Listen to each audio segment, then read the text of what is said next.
So hello everyone, welcome back to another video. তো কথা বলবো দুটো বাংলা সিনেমার নতুন কাজ নিয়ে।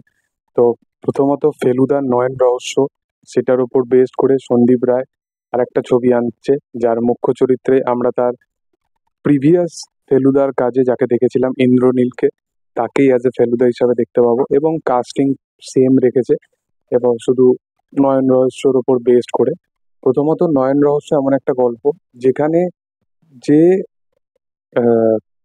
বাচ্চাটা, যা নয়ন, তার যে সাবকনসিয়াস মাইন্ডের মধ্যে কি হচ্ছে সেই পুরোপুরি থিওরির ওপর বেসড করে সেই কাজটা, এবং সে কি কি দেখতে পাচ্ছে সেগুলো ফিউচারিস্টিক জিনিসের সাথে কতটা কি কানেক্টিভিটি আছে সেগুলোর ওপর বেসড করে, যেটা ট্রেলার দেখে বোঝা যাচ্ছে।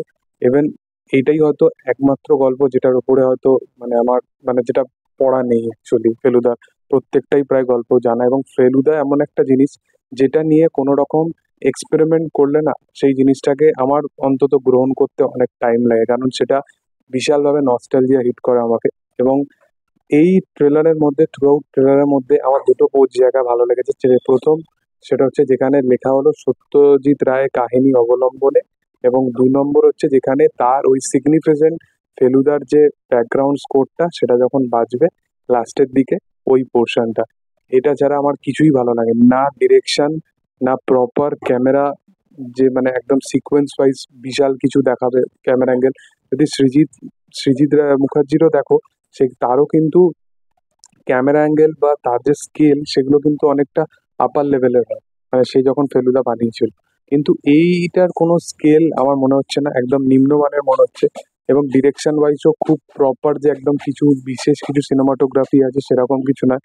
পারফরমেন্স ওয়াইজ যে ফেলুদার ক্যারেক্টারটার মধ্যে কিছু সিগনিফিকেন্ট আছে, যেটা তার প্রিভিয়াস আবার ফেলুদা না কি এটা ছিল, তো সেই জিনিসটা বোঝা যাচ্ছে না। মনে হয় এর আগেরটা গ্যাংটকে গন্ডগোলই ওপর বেস করে হয়তো ছিল। তো সেই জিনিসটা একদমই মনে হচ্ছে না যে সেই পুরনো ব্যাপারটা ফিরিয়ে নিয়ে যাবে।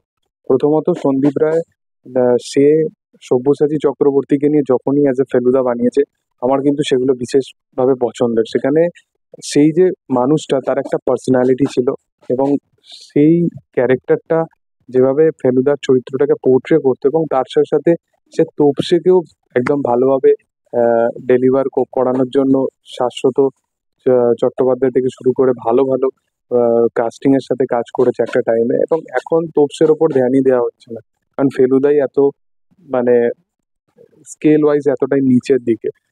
প্রথমত ইন্দ্রনীল সেনগুপ্ত, তাকে অ্যাজ এ ফেলুদা হিসাবে যদি সবকিছু দিক থেকে বিচার করে দেখো, কিছুটা হলো তার অ্যাঙ্গেল দিক থেকে যাচ্ছে ফেলুদাটা, কিন্তু তার পারফরমেন্স সেই জিনিসটাকে কভার করতে পারছে না। তো আমার এটা পার্সোনালি খুব একটা ভালো লাগেনি। তোমাদের কি বক্তব্য অবশ্যই কমেন্ট সেকশনে জানাতে পারো।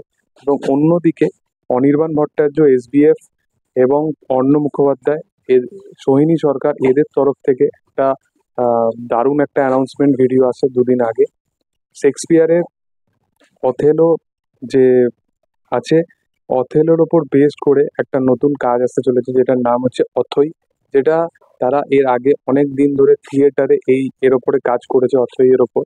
এবং এই ছবিটা ডিরেক্টর অর্ণ মুখোপাধ্যায় নিজে হবে। এটা এসবিএফ এর তরফ থেকে আসতে চলেছে, এবং ক্রিয়েটিভ ডিরেক্টর এই ছবিটা অনির্বাণ ভট্টাচার্য। প্রথমত অনির্বাণ যে যে কাজের সাথে অ্যাজ এ ক্রিয়েটিভ ডিরেক্টর দেখেছি আমি, এই কাজটা বা এর আগে ব্যোমকেশ যেটা ছিল, সেখানে সে যে ক্যারেক্টারগুলোকে যেভাবে পোর্ট্রে করেছিল, ব্যোমকেশটাকে একটু অন্যভাবে দেখিয়েছিল, ক্যামেরা অ্যাঙ্গেল, ক্যামেরা সিকোয়েন্স, এগুলো অনবদ্য। এবং তার সাথে সাথে ক্রিয়েটিভ ডিরেক্টরেতেও তার নাম যখন জড়িত থাকে, সেই কাজের উপরও ভরসা থাকে। এবং সাথে সাথে এটাও আমি বলবো, সে যখন অ্যাজ এ ডিরেক্টর হিসাবেও আসে, সেটা বল্লভপুরের রূপকথা, মন্দার, আহ, মানে সেগুলো দারুণ কাজ। এবং সোহিনী সরকার আছে, সে একজন ফ্যান্টাবুলাস্টিক অ্যাক্ট্রেস একজন।